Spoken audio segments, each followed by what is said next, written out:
imediatamente após a parábola dos 2 filhos, enquanto ainda confrontava os principais sacerdotes e anciãos nos átrios do templo. Jesus apresentou outra parábola, que intensificou dramaticamente a tensão. A parábola dos lavradores maus, registrada nos 3 evangelhos sinóticos, Mateus, Marcos e Lucas, é uma das mais transparentemente alegóricas das parábolas de Jesus, uma acusação devastadora contra a liderança religiosa de Israel e uma profecia velada de sua própria morte iminente. Havia um proprietário que plantou uma vinha cercua, deu uma sebe, construiu nela um lagar, edificou-lhe uma torre e arrendou-a a uns lavradores. Depois, ausentou-se do país. Jesus começou com imagem rica em ressonância bíblica. O profeta Isaías, séculos antes, havia usado a metáfora de uma vinha para representar Israel. A vinha do Senhor dos Exércitos é a casa de Israel, e os homens de Judá são a planta dileta. Isaías 5:7. A descrição detalhada do cuidado do proprietário estabelecia a generosidade de seu investimento. Ele não apenas plantou a vinha, mas a equipou completamente para a produtividade máxima. A sebe protegia contra animais selvagens e intrusos. O lagar-tanque onde uvas eram esmagadas possibilitava processamento imediato da colheita. A torre fornecia vigilância contra ladrões e abrigo para trabalhadores. Nenhuma provisão necessária foi omitida. Então ele arrendou-a a uns lavradores. Estabeleceu acordo onde os arrendatários cultivariam a vinha e pagariam ao proprietário sua parte da colheita. Este era arranjo econômico comum e mutuamente benéfico. Os lavradores ganhavam sustento trabalhando a terra. O proprietário recebia retorno de seu investimento. Finalmente, o proprietário ausentou-se do país, não abandonando sua propriedade, mas confiando-a temporariamente aos arrendatários enquanto atendia a outros negócios. No tempo da colheita, enviou os seus servos aos lavradores para receber os frutos que lhe tocavam. Quando chegou o tempo apropriado, o proprietário exerceu seu direito legítimo de receber sua porção dos frutos. Ele não veio pessoalmente, mas enviou representantes autorizados, prática normal para proprietários ausentes. A resposta dos lavradores foi chocante. E os lavradores, agarrando os servos, feriram a um, mataram a outro e apedrejaram a outro. Esta não foi simplesmente negligência ou relutância em pagar. Foi violência deliberada e escalante contra os representantes legítimos do proprietário. Espancamento, assassinato, apedrejamento menos cada forma de violência mais severa que a anterior. A lógica desta violência parecia inexistente. Os lavradores não tinham direito legal aos frutos. Sua violência não cancelava a dívida, nem estabelecia propriedade. Apenas os revelava como criminosos que mereciam punição severa. Qualquer observador racional esperaria que o proprietário enviasse imediatamente forças de segurança para expulsar estes arrendatários rebeldes e prendê-los por assalto e homicídio. Mas a resposta do proprietário foi surpreendente. Depois, enviou ainda outros servos, em maior número do que os primeiros, mas trataram-nos da mesma sorte. Em vez de retaliação imediata, o proprietário exerceu paciência extraordinária, dando aos lavradores múltiplas oportunidades de se arrepender e cumprir suas obrigações. Mas a violência apenas se intensificou. A cada delegação de servos enviada, a resposta era a mesma menos rejeição violenta e, até, homicídio. Finalmente, o proprietário tomou decisão que desafia a compreensão racional. Por fim, enviou-lhes o seu próprio filho, dizendo: "A meu filho respeitarão."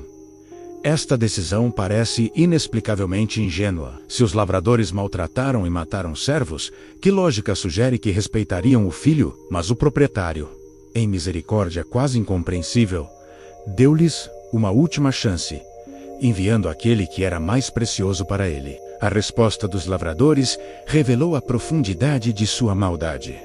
Mas os lavradores, vendo o filho, disseram entre si: "Este é o herdeiro. Ora, vamos, matemo-lo e apodoremo-nas da sua herança." E agarrando-o, lançaram-no fora da vinha e o mataram. Aqui, a loucura criminosa atingiu seu ápice. Os lavradores raciocinaram, erroneamente, que matando o herdeiro poderiam de alguma forma reivindicar a propriedade como sua. Este raciocínio era juridicamente absurdo. Em nenhum sistema legal conhecido, o assassinato de um herdeiro transfere propriedade aos assassinos, mas revela algo importante sobre a natureza do pecado humano.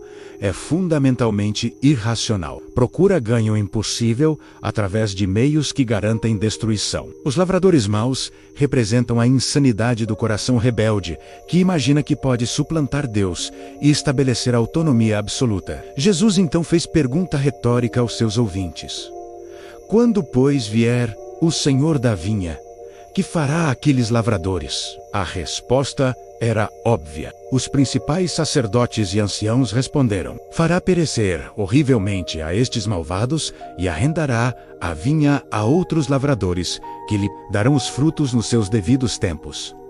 Com esta resposta, eles inconscientemente pronunciaram julgamento sobre si mesmos, porque a aplicação alegórica da parábola era inescapavelmente clara. O proprietário representa Deus.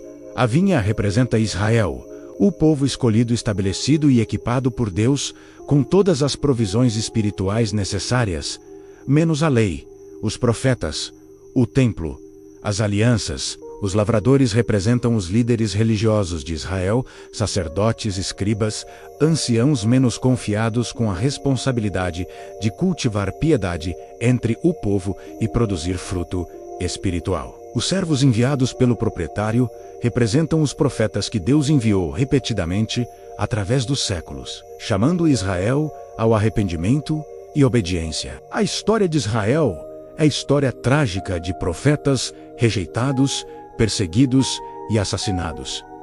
Jeremias foi espancado e preso. Zacarias foi apedrejado. Isaías foi, segundo tradição, cerrado ao meio. Elias fugiu para salvar sua vida.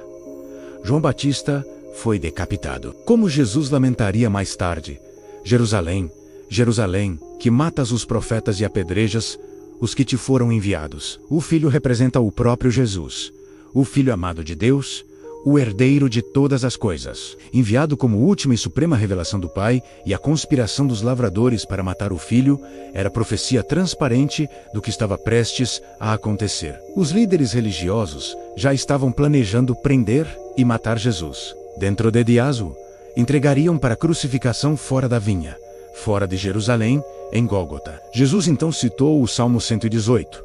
A pedra que os construtores rejeitaram, essa veio a ser a principal pedra angular. Isto procede do Senhor, e é maravilhoso aos nossos olhos.